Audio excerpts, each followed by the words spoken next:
కావలి మున్సిపాలిటీకి ఆస్తి పన్ను బకాయిలు ఉన్న వారి విషయంలో కావలి మున్సిపల్ కమిషనర్ శ్రావణ్ కుమార్ కఠినంగా వ్యవహరిస్తున్నారు. స్వయంగా ఆయనే రంగంలో దిగి ఆస్తి పన్ను వసూలుకు శ్రీకారం చుట్టడంతో మున్సిపల్ అధికారులు సిబ్బంది కూడా ఆ దిశగా గట్టి ప్రయత్నాలు చేస్తున్నారు. శుక్రవారం సెలవు రోజు కూడా కావలి మున్సిపల్ కమిషనర్ పలు ప్రాంతాల్లో ఆస్తి పన్ను వసూలుపై ప్రత్యేక దృష్టి సారించి ఆ ప్రాంతానికి వెళ్ళడం జరిగింది. ఆస్తి పన్ను చెల్లించిన వారికి రెడ్ నోటీసులు జారీ చేయడం జరిగింది. ఈ సందర్భంగా మున్సిపల్ కమిషనర్ శ్రావణ్ కుమార్ మాట్లాడుతూ ఆస్తి పన్ను బకాయిలను వెంటనే మున్సిపాలిటీకి చెల్లించాలని కోరారు. సెలవు రోజుల్లో కూడా ఆస్తి పన్ను చెల్లించేందుకు కౌంటర్ను ఏర్పాటు చేసినట్టు ఈ సందర్భంగా తెలిపారు.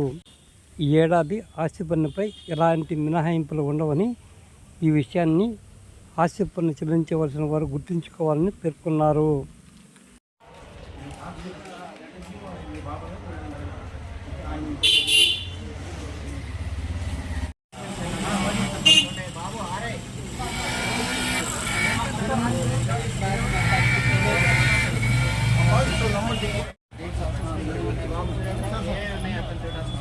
మొత్తం 4 ఉన్నాయి సార్.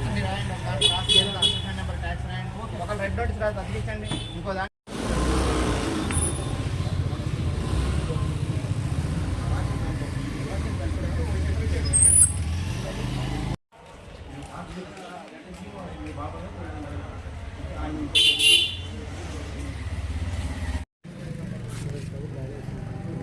అందరికీ నమస్కారం. కావలి పురపాలక సంఘంలో ఆస్తి పన్నులు, కుళాయి పన్నులు వసూలు చేయడానికి మార్చి 31 చివరి తేదీ. కాబట్టి కావలి పురపాలక సంఘ ప్రజలందరూ కూడా ఎవరివైతే బకాయిలు ఉన్నాయో వాళ్ళు తక్షణమే మీ అంటి పన్ను, కుళాయి పన్ను చెల్లించి పురపాలక సంఘానికి సహకరించాలి. ఈరోజు మనకి రైల్వే స్టేషన్ రోడ్లో, ట్రంక్ రోడ్లో ఈ కుళాయి పన్నులు, ఆస్తి పన్నుల వసూలు కార్యక్రమం చేపట్టడం జరిగింది. కొన్ని షాప్స్ వాళ్ళు తరతరాలుగా బకాయిలు ఉన్నట్లు గుర్తించడం జరిగింది.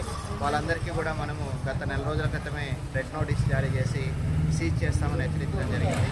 వాళ్ళందరూ ఎవరైతే ఉన్నారో వాళ్ళని ముందస్తుగానే మనము పన్ను పట్టించేలాగా ప్రోత్సహించడం కూడా జరిగింది. ఈరోజు వాళ్ళందరినీ కూడా మళ్ళొక్కసారి కలిసి పన్ను కట్టమని కూడా విజ్ఞప్తి చేసి పన్ను వసూలు కార్యక్రమం మనం చేపట్టాము.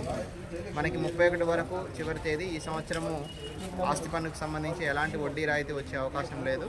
కాబట్టి ప్రజలందరూ కూడా ఈ విషయాన్ని గమనించి తక్షణమే పన్నులు చెల్లించి పురపాలక సంఘ కార్యాలయానికి సహకరించాల్సిందిగా కోరుతున్నాం.